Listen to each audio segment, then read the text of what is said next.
p.m. Eastern Daylight Time.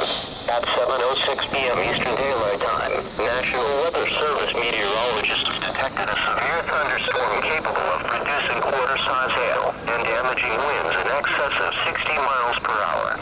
This storm was located near Intercession City and moving east at 25 miles per hour. Other locations in the warning include, but are not limited to, Campbell, Kissimmee Airport, Kissimmee, Osceola Heritage Park, Buenaventura Lakes, East Lake Tahoe, Orlando International Airport, Austin Tingle Park, Narcoosea, and Lake Nona. Severe thunderstorms produce damaging winds in excess of 58 miles an hour and/or large destructive hail. Frequent to excessive lightning and very heavy rain will also be possible. If the storm approaches you, seek shelter in an enclosed building on the lowest floor. Keep away from windows.